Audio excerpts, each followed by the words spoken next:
The Nightly Journal, brought to you by Walmart. Always low prices, always. And it's time for our Nightly Journal. I'll look at the ordinary Americans who make life interesting in this country. In some American neighborhoods, on summer evenings like this one, there are two kinds of kids out there playing baseball. Those who dream of a career in the major leagues and those who dream of being in the broadcast booth and doing the play-by-play. For that second group, there is now a summer camp. You will not learn how to tie a square knot, but you will be able to say, swing and a miss, strike one, just like a champ. Here is NBC's Mike Taibbi. Summer camp, swimming, and softball.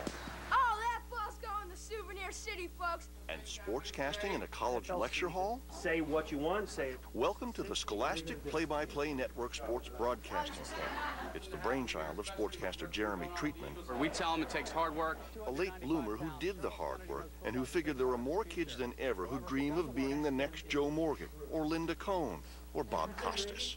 McNabb takes the snap, looking. These four-day workshops were in 5 cities this summer, and the curriculum covers the sports broadcasting universe. There's definitely a backlash developing against Owens. There are lectures on sports reporting by established pros like ESPN's Sal Palantonio.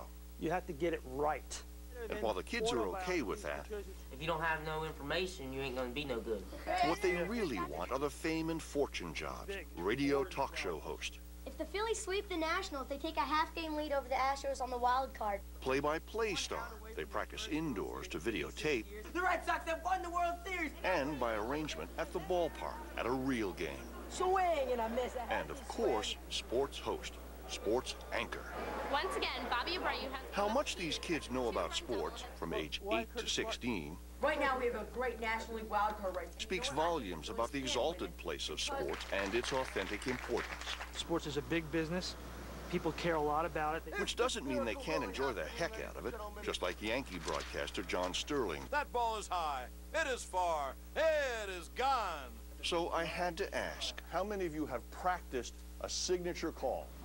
Just about all of them. It's in the seats and gone. Elvis has left the building. Oh my God!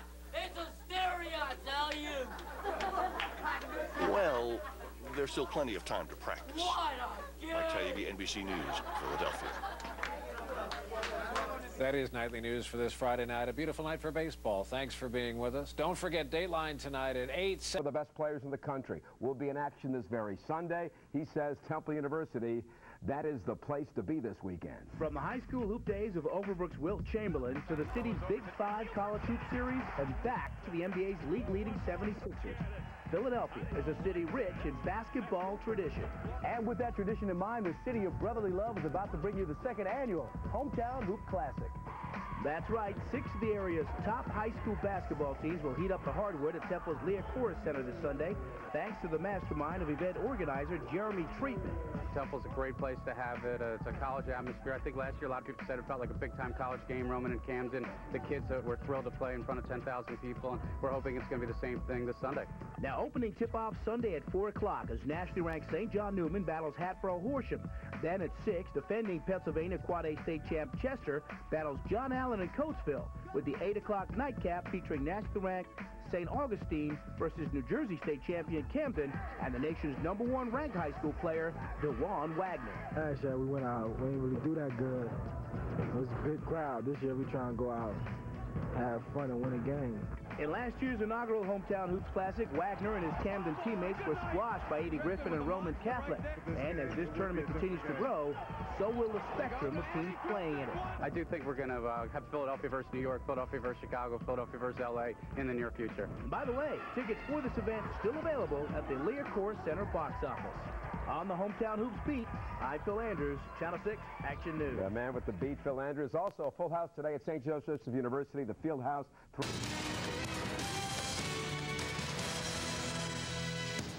Kobe Bryant, the son of a former NBA player, Joe Jellybean Bryant, made one of the few successful jumps straight from high school to the NBA in 1996. Joining us from his hometown of Philadelphia is his high school basketball coach, Jeremy Treatman, now president of the Scholastic Play-by-Play Network. Welcome, sir.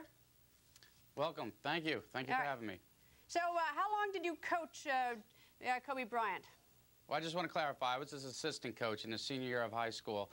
the year we won the state championship at Lower Merion, the first state championship in 53 years. I was brought on sort of to help out with the coaching, the scouting, and also to help out with the media blitz that followed Kobe between 11th and 12th grade. All right. Well, during the time that you worked with him as the assistant coach, how do you describe his work ethic on the court? Best I've ever seen any high school athlete, and you know, I've been around a lot of high school athletes because I'm in the sports promotion business now, running events with all the top high school players in the country, and I think Kobe was second to none. He stayed after practice and just kept working on his game. He was the first one there before practice. We had a couple of practices that were called off due to scheduling snafus. He's the only guy who refused to leave. He wanted to stay in practice. He always listened to the coach. If the coach said front the post, if the coach said play in the back of his own, he did it. I think he was a great teammate and a great pupil for Coach Downer at Lower Merion.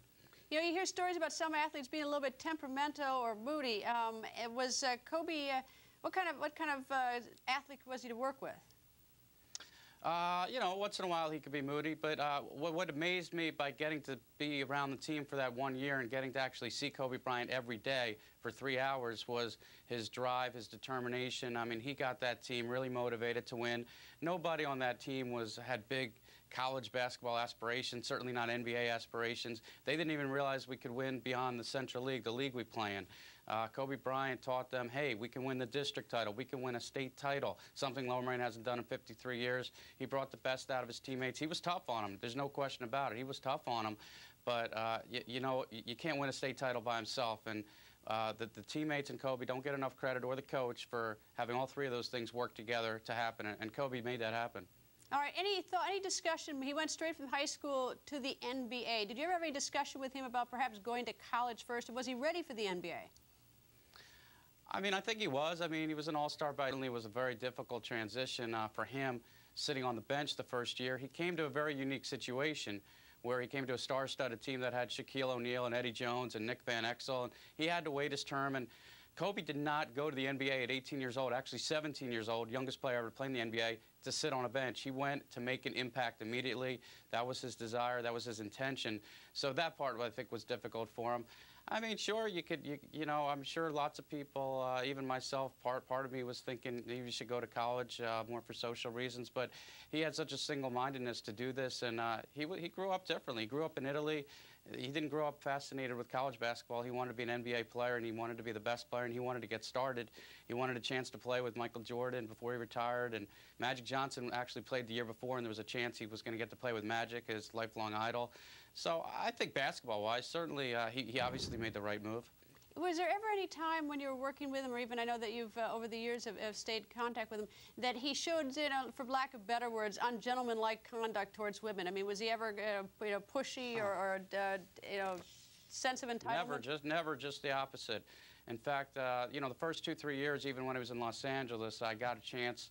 I was still a member of the press then, had press passes, been in the locker room, and I saw girls and women try to get to him, and he wouldn't have anything to do with it. It wouldn't have anything to do with it. Was always very polite, just kept walking by, gave a smile. I mean, he didn't fall for any of that at all. All right, Jeremy, thank you very much. I appreciate you joining us. Alicia, thank you. Joining us in Philadelphia is Kobe's assistant high school basketball coach and family friend, Jeremy Treatman, president of Scholastic Play-by-Play Network. In San Francisco's former assistant DA, Jim Hammer. And in Miami is defense attorney, Janie Weintraub. Jeremy, first of all, how do you know Kobe? I know Kobe a lot of ways. We go back. We're great family friends with Kobe and his parents, Joe and Pam, from about 1992 to about 2001. I had a very nice relationship for about 9 years with the entire family. Also the first one in the media to cover Kobe Bryant, first one to put him on radio. We had a local television show here in Philadelphia that I was on for 9 years, and we put him on his first ever TV interviews. And I also ended up being his assistant coach his senior year of high school when we won the state championship at Lower Merion. Would you ever have predicted, I mean, was he an unruly kid in high school, or in any way, is this something you would have predicted he would find himself into, this predicament where he is being accused of rape? He hasn't been convicted, but at least certainly accused of it. It's probably the most shocking sports story I've ever been involved with, the most shocking story, whether I knew the person or not. I mean, he's the last person in all of sports I would have suspected getting himself into a mess, but it happened. It's shocking. It's been a very disturbing year for anybody who knows Kobe and is from his background, and we're all wishing him the best. Welcome back to the Sports Connection. I'm Greg Murphy, in for Lou Tilley tonight. Just because Lou's not here doesn't mean we won't do the Lou's Cannons. We've got them assembled, and they are, I assume, ready to fire, guys. Are we ready to go? Let's start over here with the guy to my left, Dick Girardi, a good friend of the Sports Connection, and of course from the Philadelphia Daily News. Dick, you've been doing the circuit today. I've seen you a couple times. It's a triple header today. I do these Monday runs every once in a while. Yeah, you were Comcast Sportsnet earlier, then Correct. WIP. Correct. And now with us. Saving the best for last. Absolutely. I know. No question. And we head over here to John Brazier, Director of Fun and Games for the Phillies, and I kidded, a Bud Smith bobblehead doll on the way. Is that the next thing for you guys? Well, it might not. You know, he did a no-hitter, so I guess it would be a big hitter of the no-hitter, maybe. Who knows? But all I want to say is Lucy and I are wearing pastel right here. Yes. They're wearing dark over there. It's hard to watch. We're going to be the happy people. They're going to be the dark, evil people. Bad guys. That's us. Jeremy Treatman, we're seeing you up there at Scholastic Play-by-Play Network. You got it. Been on the show before. Yes, what do you got working? I know you have you're also a promoter of a lot of high school games. We got a big one. Hasn't been released. We're going to release it right now. LeBron James coming to the Palestra December the 22nd, part of 4 games. Should be a great high school event. For the people who don't know who LeBron James is. Number 1 high school player in the country. He was on the cover of Sports Illustrated, Slam Magazine already. And maybe a little too much hype about him, but he really is that good. I've seen him 4 or 5 times already. And when's he coming to town? December 22nd. December 22nd. On CN8, maybe? We're working on it. All right, there you go. And, of course, Lucy Jones, who we already saw in her pastel greens, makes a return to the Sports Connection, 610 WIP, and Sex in the City sometimes, right? Yeah, once in a while? Once. I've been looking. So far. I've been looking. But hopefully Hack. Yes, I did read that. The pilot for Hack, which will air September 27th, but as far as the regular episode, don't know yet. Aspiring actors. We just had one of our crew members just left to work on that show. So, yeah, hopefully that show does well. Lou's Cannons. Absolutely. Good point. And on that note, we'll start it off. Of course, the big story today, the Scott Rowland trade. Rowland is out. He's headed to St. Louis. A couple guys are coming in. Did the Phillies do the right thing? We'll hold off on your opinion on that and head to Dick Girardi first. Well, I mean, at this stage, they didn't have much of a choice. They had to do something. I just found the whole thing unfortunate. I really like Scott as a player. I wish he could have stayed here. You know, we could go over all the things that have happened, and what's the point? It came to this, and this was the deal. That's all that could happen at this point. Jeremy? As of today, I mean, I'm delighted that they made the deal, but I feel the same way about Dick. It's just a shame. The one big advantage the Phillies had over, I thought, every team in the major leagues was they had the best third baseman in baseball. That advantage is gone, and that's really going to hurt them down the road. But at the same time, they were going to get nothing for this guy. It was a disastrous situation, and they got a good pitching prospect and a so-so third baseman. I'm okay with it. And not only were they going to get nothing if they let them walk at the end of the year, but some of the trades that we were hearing or some of the deals we were hearing were not nearly as good as this one, at least in my opinion.